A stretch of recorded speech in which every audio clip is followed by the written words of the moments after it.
नमस्कार साथियों, स्वागत है आप सभी का हमारे खुराना क्लासेस एप्लीकेशन पर। और आज आप सभी के लिए जो मॉडल पेपर बताया जाएगा, जो गेस्ट पेपर आपको बताया जाएगा, वो है बच्चे और बचपन का। इस प्रश्न पत्र में आपको पास होने के लिए 28 अंकों की आवश्यकता होगी पास होने के लिए, और समय आपको 3 घंटे का मिलेगा साथियों।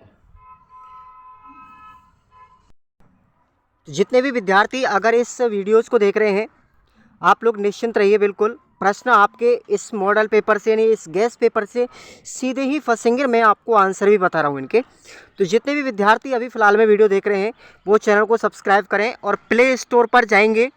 अपना पूरा कोर्स 10 जो हमारे पेपर होते हैं फर्स्ट ईयर में, उन 10 पेपरों के आपके प्रत्येक पेपर के 3 मॉडल पेपर आपको मिलेंगे। टोटली 30 गेस्ट पेपर हैं और इनसे बाहर आपके क्वेश्चन नहीं जाएंगे। और मैं गारंटी के साथ कहता हूँ, आपकी 70-80% से कम नहीं बनेगी। ठीक है, 70 से कम नहीं बनेगी, ऊपर ही ऊपर बनेगी आपकी। इतने क्वेश्चन आपको मिलेंगे एग्ज़ाम पेपर के अंदर डायरेक्टली, क्योंकि मैं लगातार 6 वर्षों से आपके लिए इसी प्रयास को लगातार करता रहा हूँ और हर वर्ष हमारे राजस्थान में टॉपर रहते हैं।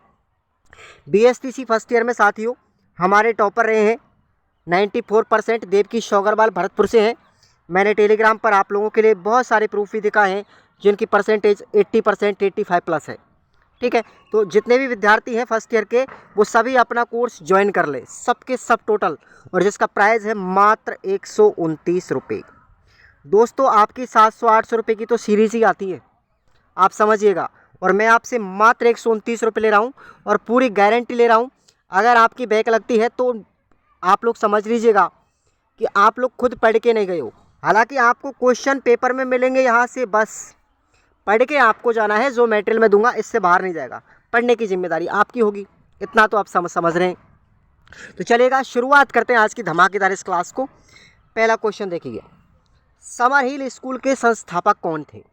समर हिल स्कूल के संस्थापक थे साथियों A.S. नील। क्वेश्चन आपका पहला राइट ऑप्शन ए हो जाएगा, नोट कीजिएगा। अगला क्वेश्चन है, last child in the woods, इस पुस्तक के राइटर कौन है? इस पुस्तक के राइटर है साथियों रिचर्ड्स। कौन है?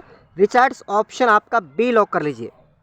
नेक्स्ट क्वेश्चन है, सभी सब्सक्राइब कर लो भैया और एप्लीकेशन पे ज़रूर से ज़रूर कोर्स ज्वाइन करना, क्योंकि मैं अपनी मेहनत से हर वर्ष प्रति वर्ष आपके बच्चे हज़ारों स्टूडेंटों के लिए, लगभग 6 से 7 हज़ार स्टूडेंट मेरे यहाँ से कोर्स परचेज करते हैं पूरे राजस्थान में। तो ये बहुत बड़ी उपलब्धि की बात है और हर वर्ष जो परसेंटेज है वो 90+ रहती है।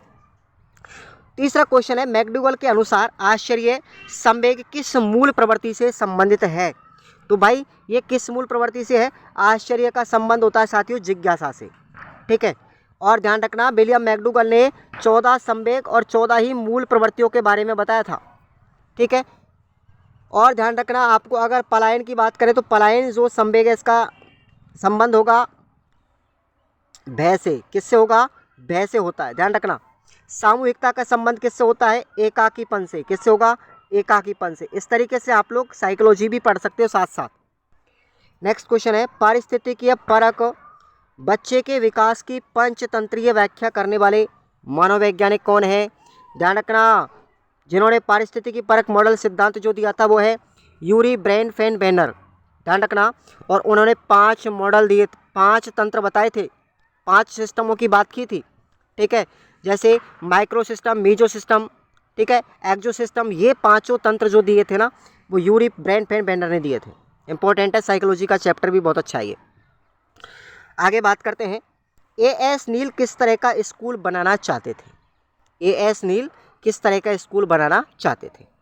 तो देखिएगा, A.S. नील ऐसा स्कूल बनाना चाहते थे जिसमें शिक्षा बच्चों के अनुरूप होनी चाहिए, विद्यालय बच्चों के अनुरूप ढाला जाए। वो मनमर्जी का विद्यालय खोलना चाहते थे, और इसीलिए तो हमारा जो A.S. नील का स्कूल है उसको मनमर्जी का विद्यालय कहा जाता है। ध्यान रखना आप लोग। अगला क्वेश्चन है आपका 6वां, राष्ट्रीय बाल अधिकार संरक्षण आयोग की स्थापना कब की गई थी? Very important question. तो राष्ट्रीय बाल अधिकार संरक्षण आयोग की स्थापना 29 दिसंबर 2006 को की गई थी। नोट कर लीजिएगा सभी। नेक्स्ट क्वेश्चन है हमारा, पूरा लास्ट तक क्लास को देखना, मज़ा तभी आएगा। वयसंधि काल व टीन एज को परिभाषित कीजिए। वयसंधि काल क्या होता है? वह बाल्यावस्था, यह बाल्यावस्था व किशोर अवस्था के मध्य की अवस्था होती है, जो हमेशा इन बाल्यावस्था और किशोर अवस्था के मध्य में एक ब्रिज का कार्य करती है, एक सेतु का काम करती है, एक पुल का काम करती है। और बात करें टीनेज की, तो देखिए 13 वर्ष से लेकर के 19 वर्ष की अवस्था जो है ना, ये हमारी कहलाती है टीनेज। ठीक है ना भाई। चलिए अगला क्वेश्चन है, डाउन सिंड्रोम के बारे में आप क्या समझते हैं? डाउन सिंड्रोम, ये तो रीट में भी पूछा गया क्वेश्चन है 2021 में। डाउन सिंड्रोम देखिए, यह रोग जन्मजात होता है जो आनुवंशिकता की अनियमितता के कारण होता है। इसमें 46 गुणसूत्रों की जगह पर 47 गुणसूत्र होते हैं, अर्थात एक गुणसूत्र की वृद्धि हो जाती है और तंत्रिका तंत्र कैसा हो जाता है? दोषपूर्ण हो जाता है, और यही कहलाता है डाउन सिंड्रोम। नाम तो है डाउन सिंड्रोम, परंतु गुणसूत्र एक बढ़ जाता है, नाम के जस्ट विपरीत काम हो रहा है ना, तो ये डाउन सिंड्रोम है। अगला क्वेश्चन है 9वां, सामाजिकरण किसे कहते हैं? है ना, तो जिस प्रक्रिया के माध्यम से प्राणी शास्त्रीय व्यक्ति के सामाजिक व्यक्तित्व का निर्माण और विकास होता है, उसे हम सामाजिकरण कहते हैं। नोट कर लीजिए, सभी पढ़ के जाना आनंद के साथ में, बहुत मजा आएगा।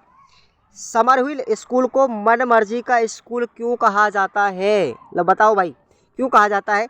अर्थात इस विद्यालय की कौन कौन सी कमियां थी? भाई इस विद्यालय के अंदर जो एएस नील ने खोला था उसमें कौन कौन सी कमियां थी, तभी तो उसको मनमर्जी का विद्यालय कहा जाता है। तो इसका आंसर सुनिए कमियों के बारे में। समरहिल स्कूल को मनमर्जी का स्कूल इसलिए कहा जाता था क्योंकि इसमें कोई भी कानून और कोई भी शिष्टाचार के नियम नहीं थे। इस विद्यालय में बच्चों को मुक्त छोड़ दिया जाता था, फ्री छोड़ दिया जाता था, बच्चों पर कोई भी प्रतिबंध नहीं होता था। तीसरी कमी थी इसकी, इस स्कूल में बच्चों को अनुशासन, नैतिक मूल्य कुछ भी नहीं सिखाया जाता था। अब आपको अथवा में क्वेश्चन याद रखना है। देखो भाई, समरहिल स्कूल की स्थापना किस मूल सिद्धांत के आधार पर की गई थी? अब ये प्रश्न आपको पढ़ना है अपनी सीरीज में से, यूनिट नंबर 1 का क्वेश्चन है। देखो जो प्रश्न मैं आपको अथवा में बता रहा हूँ वो भी इम्पोर्टेंट है और ये प्रश्न भी एग्जाम में आएंगे, पर चैप्टर लंबा होने की वजह से, क्लास 2 घंटे की होने की वजह से मैंने आपको प्रश्न बता दिया है। अपनी सीरीज में निशान लगा लीजिए और पढ़ के ज़रूर जाएं। ठीक है भाई। चलिए अगला क्वेश्चन देखेंगे, 11वां है, आरटीई अधिनियम क्या है समझाइए। आरटीई अधिनियम क्या है? देखो, बच्चों के लिए निःशुल्क एवं अनिवार्य शिक्षा अधिनियम 2009 का लागू होना भारतीय बच्चों के लिए एक ऐतिहासिक घटना है। प्रत्येक बच्चे को गुणवत्ता युक्त प्रारंभिक शिक्षा प्राप्त करने का एक अधिकार है। निःशुल्क एवं बाल केंद्रित, बाल मैत्रीपूर्ण शिक्षा दोनों को सुनिश्चित करने का इस तरह का एक राष्ट्रीय प्रावधान, जिसके अंतर्गत कुछ विषय शामिल हैं और इस विषय की वजह से ही कुछ देशों में ये लागू किया गया है। जानकारी के लिए याद रखना, आरटीई अधिनियम की अगर बात करूं मैं, तो देश के अंदर बात करें कि हमारे भारत में कब लागू हुआ था, तो ये 1 अप्रैल 2010 को लागू किया गया था। अगर बात करें राजस्थान की, तो राजस्थान में 1 अप्रैल 2011 को लागू किया गया था। नोट कर लीजिए सभी विद्यार्थी, ये क्वेश्चन रीट में भी आया हुआ है और वीएसटीसी में भी कई बार लगातार पूछा जा रहा है। अथवा में आपका क्वेश्चन है, भारत में राष्ट्रीय बाल अधिकार संरक्षण आयोग की स्थापना कब व कैसे की गई थी? आपको संक्षेप में व्याख्या करनी है और ये प्रश्न आपको यूनिट नंबर 2 में मिल जाएगा, निशान लगा लीजिए। अगला हमारा क्वेश्चन है 12वां, राजस्थान सरकार के द्वारा बाल अधिकारों के संरक्षण के लिए स्थापित संस्थाएं कौन कौन सी हैं, उनका उल्लेख कीजिए। तो देखिए कौन कौन सी संस्था है, 3 संस्थाएं हैं ऐसी। पहले नंबर पर है जिला बाल संरक्षण इकाई, जिसको हम बोलते हैं district child protection unit, DCPU। प्रत्येक ज़िले में ये एक इकाई होती है जो ICPS योजना के अंतर्गत RSCPS के अंग के रूप में कार्य करती है और इस इकाई का जो मुखिया होता है, सर्वेसर्वा होता है, वो जिला कलेक्टर साहब होते हैं। दूसरी हमारी इकाई है ब्लॉक स्तरीय बाल संरक्षण समिति, ठीक है, BLCPC। यह प्रत्येक ब्लॉक स्तर पर एक होती है, यानी प्रत्येक तहसील में एक होती है और ध्यान रखना प्रत्येक ब्लॉक पर 4 दिसंबर 2012 को इस ब्लॉक स्तरीय बाल संरक्षण समिति का गठन किया गया था। छोटे क्वेश्चन में पूछा जा सकता है BLCPC का गठन 4 दिसंबर 2012 को किया गया। अगला है तीसरी जो इकाई है वो है पंचायत स्तरीय बाल संरक्षण समिति यानी PLCPC। ग्राम पंचायत स्तर पर PLCPC का गठन किया जा रहा है। यह समिति बच्चों की सुरक्षा, शिक्षा व उत्तम स्वास्थ्य के लिए कार्य करती है, जिसका संबंध किससे है? आंगनवाड़ी से है, ध्यान रखना। अथवा में हमारा क्वेश्चन है बाल कल्याण समिति के कार्य और बाल कल्याण समिति का गठन, इसका उल्लेख आपको पढ़ना है। ये प्रश्न यूनिट नंबर 2 में मिलेगा, ध्यान रखें आप लोग। अगला हमारा है 13वां क्वेश्चन देखेंगे। सब्सक्राइब कर लो और वीडियो को लाइक कर दो, पैसा लग जाए मेरी गारंटी एक भी। हाँ भाई, बात करते हैं किशोर अवस्था की विशेषताओं। किशोर अवस्था की विशेषताएं कौन कौन सी है? तो यह बाल विकास की एक महत्वपूर्ण अवस्था है। यह अवस्था 12 वर्ष से लेकर के 20 वर्ष के मध्य मानी जाती है। यह अवस्था बाल्यावस्था की अंतिम अवस्था यानी बाल्यावस्था के बाद में आती है। इस अवस्था में बालक क्या करता है? अमूर्त चिंतन करने लगता है और दिवा स्वप्न का शिकार हो जाता है। दिवा स्वप्न, नाइट में सपने देखता है, रात में बुरे बुरे सपने देखता है ना। इस अवस्था में शारीरिक विकास तेज होता है और गौण लैंगिक लक्षण भी प्रकट होने लगते हैं। स्त्री में, लड़की में गौण लैंगिक लक्षण अलग प्रकट होते हैं, लड़कों में अलग प्रकट होते हैं। अब आपको एक इम्पोर्टेंट पॉइंट याद रखना है, किस अवस्था को किशोरों तथा झंझावतों की अवस्था कहते हैं? तो वो साथियों किशोर अवस्था है। किशोर अवस्था को झंझावत और तूफानों की अवस्था जो कहा है वो कहा है स्टेनली हॉल ने। स्टेनली हॉल साहब ने कहा है किशोर अवस्था को तूफानों और झंझावतों की अवस्था। अथवा में आपका क्वेश्चन है आपको शेष अवस्था की विशेषताएं और पढ़ के जानी है ना। तो ये आपका यूनिट नंबर 3 में मिलेगा। अगला क्वेश्चन है परिपक्वता से क्या तात्पर्य है? परिभाषा दीजिए। यानी परिपक्वता किसे कहते हैं? परिपक्वता का मतलब क्या है? तो बाल विकास के क्षेत्र में सबसे पहले अर्नोल्ड गैसेल साहब ने परिपक्वता शब्द का प्रयोग किया था, ध्यान रखना। गैसल ने परिपक्वता के अर्थ को स्पष्ट करते हुए कहा है कि परिपक्वता शरीर की आंतरिक अवस्था के कारण उत्पन्न स्नायु व मांसपेशियों की प्रौढ़ता व दृढ़ता होती है, जिस पर बाह्य वातावरण का प्रभाव नहीं पड़ता। गैसल साहब का एक विचार भी था कि विकास की निश्चित अवस्थाओं में कुछ निश्चित स्नायुविक और मांसपेशियों में परिवर्तन होता है। तो नोट क्या निकल के आया? सबसे पहले परिपक्वता शब्द किसने दिया? ऑब्जेक्टिव में याद रखना, अर्नोल्ड गैसेल ने दिया। नेक्स्ट हमारा क्वेश्चन है वृद्धि को परिभाषित कीजिए। ठीक है, वृद्धि को परिभाषित करते हुए गामक विकास की विशेषताएं लिखो। गामक विकास की क्या क्या विशेषताएं होती हैं ये आप लोगों को बताना है साथियों। याद कर लीजिएगा सभी प्रश्न।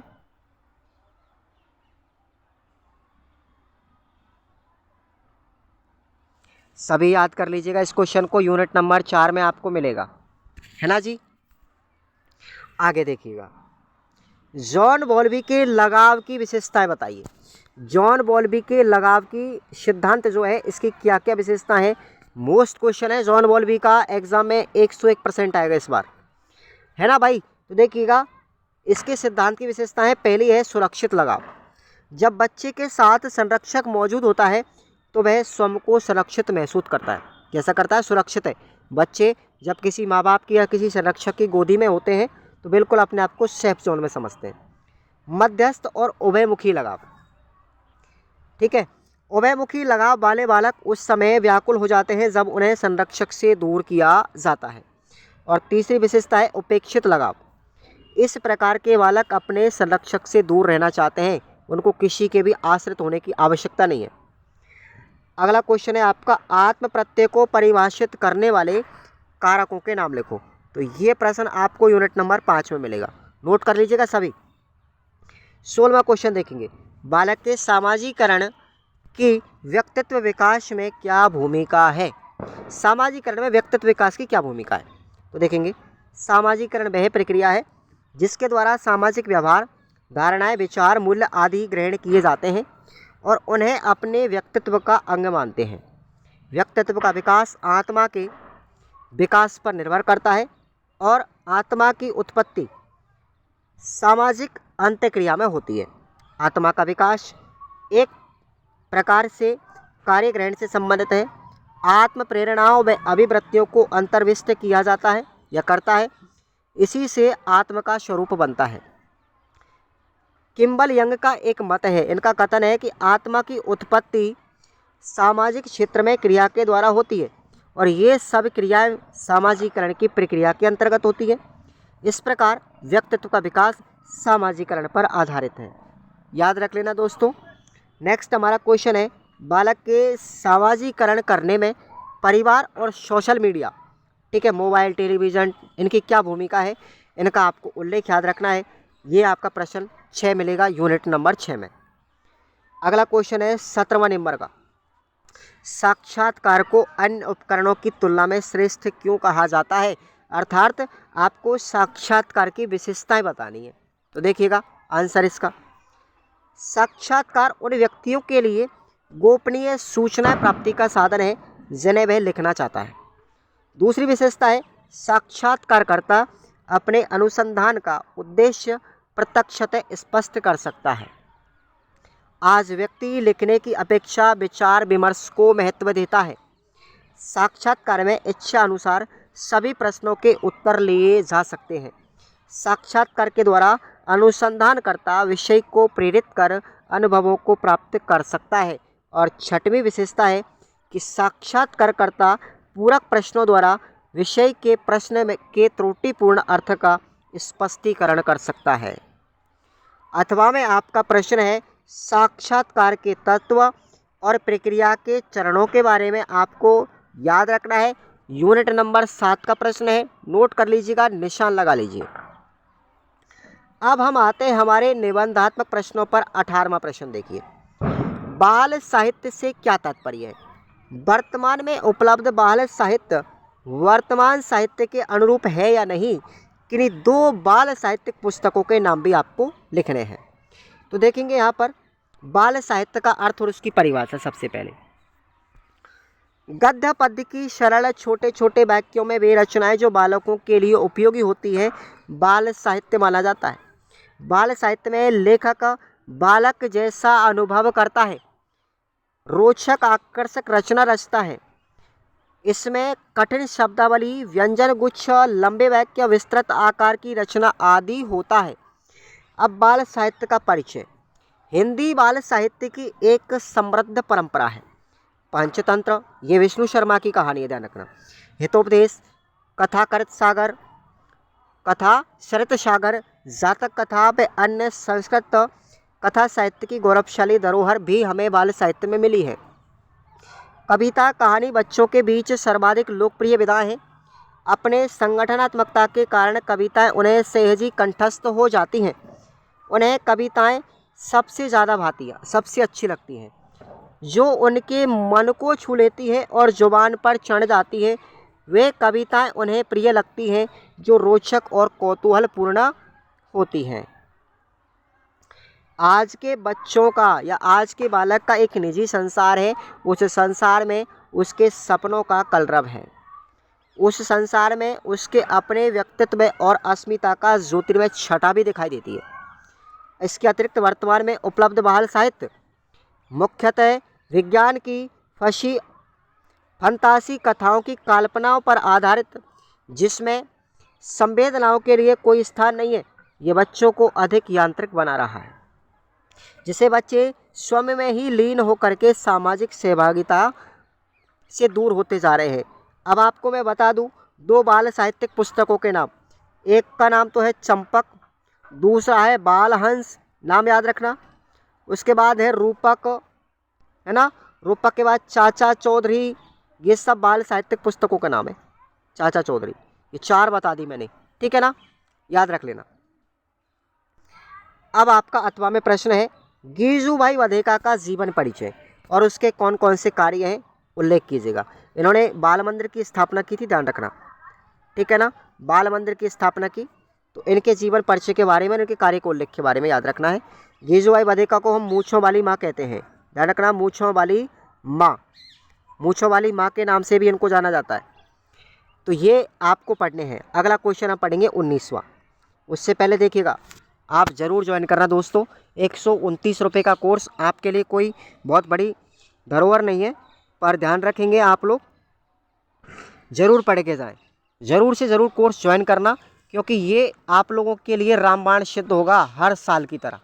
129 रुपये में आप लोग है ना, ये मत सोचना कि कोई बहुत बड़ी मैंने प्रॉपर्टी आपके ले ली, पर आपके लिए एक अगर बैक बच जाती है पेपर में तो वो ये समझिए लाख पाई है।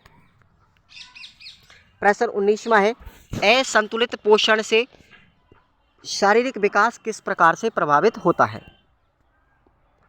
बच्चे अपेक्षाकृत अधिक सक्रिय होते हैं, अतः वे उनके आहार में पर्याप्त मात्रा में ऊर्जा प्रदान करने वाले पोषक तत्वों का अनिवार्य है।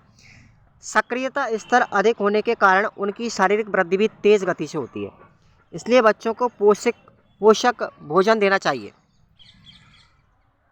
पोषण का बच्चों के विकास पर प्रत्यक्ष प्रभाव दिखाई देता है। उन्हें आहार देना ही पर्याप्त नहीं, अपितु उस आहार में निहित संतुलित पोषक तत्वों का होना भी जरूरी है, जिससे शरीर के लिए अपेक्षित पोषक तत्व उचित मात्रा में उपलब्ध होते हैं। पोषक तत्वों के 5 वर्ग हैं, 5 वर्ग हैं पोषक तत्व, 5 याद रखना, ठीक है। और वैसे तो पोषक तत्व 6 माने जाते हैं, पर अपनी बुक में 5 दे रखे हैं। कार्बोहाइड्रेट, वसा, प्रोटीन, खनिज लवण, विटामिन और एक और है आपका जल। ये 6 पोषक तत्व है। जल भी हमारे पोषक तत्वों की श्रेणी में आता है। साथ ही हमें यह समझना होगा कि भोजन में अपेक्षित पोषक तत्वों की कमी और अधिकता दोनों ही हानिकारक है। एक तो आप लोग कम खा रहे हो तो भी परेशानी है, और ज़्यादा डाइट खाओगे तो भी परेशानी होगी। संतुलित होना चाहिए। इन दोनों स्थितियों में कुपोषण हो जाता है। कुपोषण शब्द क्या है? अब कुपोषण शब्द का मतलब है अल्प पोषण या अति पोषण। आप कम खा रहे हो, आवश्यकता से कम है तो कुपोषण है, आवश्यकता से ज़्यादा खा रहे हो तो भी कुपोषण है। आहार के विभिन्न प्रकार के पोषक तत्वों का अलग अलग कार्य होता है। इनके सही अनुपात में नहीं होने से शरीर स्वस्थ नहीं रहता है, इसलिए पोषक तत्वों का संतुलन जरूरी है। कुपोषण का मुख्य कारण देखिए असंतुलित भोजन है।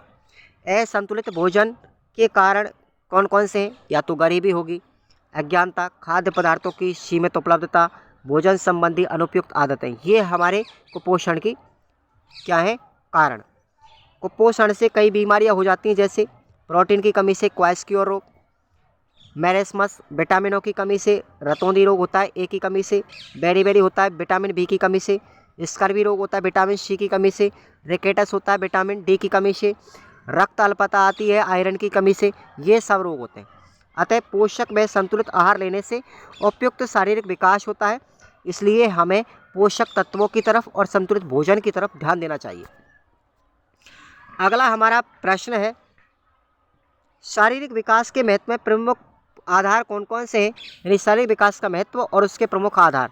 तो ये प्रश्न आपका यूनिट नंबर 4 में मिलेगा। अगला क्वेश्चन देखिए, व्यक्तित्व विकास के निर्धारित तत्वों के बारे में विस्तार से व्याख्या कीजिए। तो व्यक्तित्व के निर्धारण से तात्पर्य कुछ ऐसे कारकों से होता है जिससे व्यक्तित्व का विकास प्रभावित होता है। मनोवैज्ञानिकों ने कारकों को 2 भागों में विभाजित किया। कुछ कारक तो ऐसे हैं जिनका संबंध व्यक्ति की आनुवंशिकता से है, और कुछ कारक ऐसा है जिनका संबंध हमारे किससे है? पर्यावरण से, यानी वातावरण से है। अब देखिए यहाँ पर मैं विभाजन कर रहा हूँ। यहाँ पर 2 भागों में बांटे गए, आनुवंशिक कारक और पर्यावरण कारक। आनुवंशिक कारक में यानी जैविक कारक में आते हैं हमारे शारीरिक स्ट्रक्चर, अंतःस्रावी ग्रंथियाँ और हमारा तंत्रिका तंत्र। जबकि पर्यावरण कारक में आते हैं हमारे 3, सामाजिक कारक, आर्थिक कारक और सांस्कृतिक कारक। यहाँ पर सामाजिक कारक भी डिवाइड किए गए हैं। माता पिता की भूमिका, परिवार के सदस्यों का संबंध, जन्मक्रम, स्कूल का प्रभाव, आसपास का पड़ोस, वातावरण और सामाजिक सांस्कृतिक। और सांस्कृतिक कारक है हमारे रहन सहन, रीति रिवाज, वेशभूषा और परंपराएं। ठीक है। मनुष्य एक सामाजिक प्राणी है। मनुष्य के व्यक्तित्व निर्धारण में सामाजिक, आर्थिक, सांस्कृतिक, जैविक ये सब कारक महत्वपूर्ण भूमिका अदा करते हैं, क्योंकि समाज में व्यक्ति जितनी अधिक सामाजिक क्रियाओं में भागीदारी निभाएगा, व्यक्ति का व्यक्तित्व उतना ही अधिक विकसित होगा। अथवा में आपका प्रश्न है, जीन पियाजे के नैतिक सिद्धांत की विवेचना कीजिए। ये प्रश्न आपको रीट में भी है भैया, साइकोलॉजी में। ठीक है, तो ये यूनिट नंबर 5 में मिलेगा क्वेश्चन, जरूर पढ़ के जाएंगे। नैतिक विकास सिद्धांत की 2 अवस्था बताई थी, स्वायत्त अवस्था और परायत्त अवस्था। ठीक है ना, स्वायत्त और परायत्त 2 अवस्थाओं के बारे में जानकारी याद करनी है आपको जीन पियाजे की। अब हमारा अंतिम प्रश्न है, सहभागी और असहभागी अवलोकन से आप क्या समझते हैं? अवलोकन की क्या उपयोगिता है, संक्षेप में वर्णन कीजिए। निबंधात्मक प्रश्न है तो याद करना है। सहभागी अवलोकन, इस विधि में अवलोकनकर्ता विद्यार्थियों की क्रियाओं में स्वयं हाथ बटाता है और समूह का सक्रिय सदस्य बनता है।